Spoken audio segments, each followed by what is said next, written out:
You see, I'm the first black lieutenant governor of North Carolina, and I hail from Greensboro, home of the Woolworth sit-ins, an epicenter of the civil rights movement. I grew up poor as the ninth of 10 children in a home marred by alcoholism, but I had a mother who was a strong woman of faith, and she sustained us. She was also a woman who lived through the terribleness of Jim Crow and witnessed firsthand the sacrifices made by those to ensure that black voices would be heard in government. I know right now she is up in heaven smiling as she sees her son here sitting in this committee hearing. But today I'm not here to talk about myself. I'm here to talk about voter discrimination and election integrity. The subject of this hearing is the evolving landscape of voter discrimination, and it certainly has throughout our nation's history. Let me say that I am very proud of the history in this nation of my people. My people were put in the belly of ships, bound in chains, and endured the Middle Passage. My people were whipped, beaten, and sold as property during slavery. During Reconstruction and throughout Jim Crow, black people were intimidated, harassed, and even killed to keep them from having a voice in government. Symbols like chains, nooses, and burnt crosses are not just symbols of death, they are symbols of forced and coerced silence. The sacrifices of our ancestors, so I could have the opportunity to become the first black lieutenant governor of my state, to see a black man sit in the White House for 2 terms, and for millions of us to be leaders in business, athletics, government, and culture, add up to an incredible story of victory. But today, we hear Georgia law being compared to Jim Crow.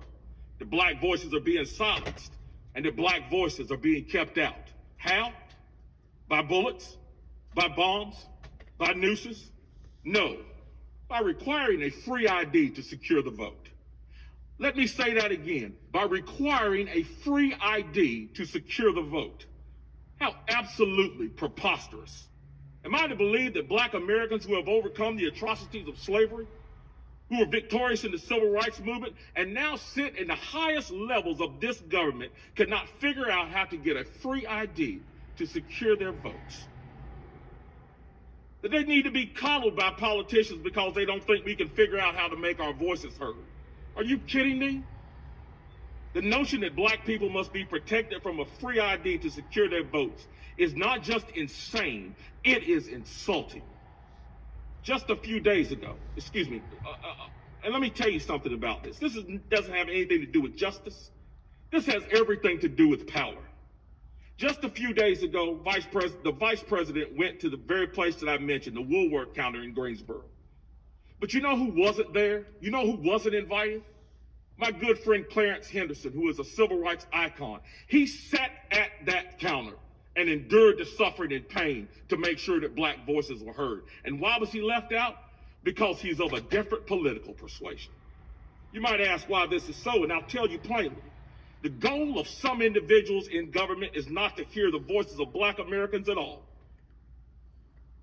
It's to hear the voices that fit their narratives and ultimately help keep power with one group. And that's what this is all about. It's about power. Just look at H.R. 1. It's despicable.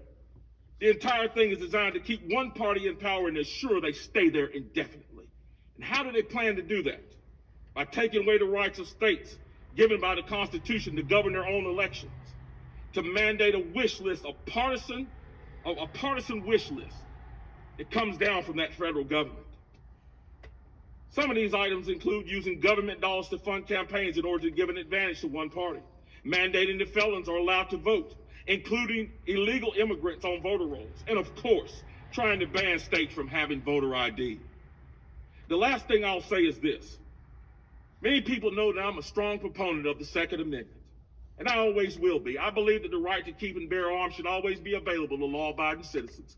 But the first line of defense in maintaining the integrity of the Second Amendment is having an ID to show and requiring that ID when you purchase that firearm. In the same way, I believe that voter ID is our first line of defense for protecting the integrity of the right to vote. And that's what this should be about. It should be about integrity, not power. Thank you.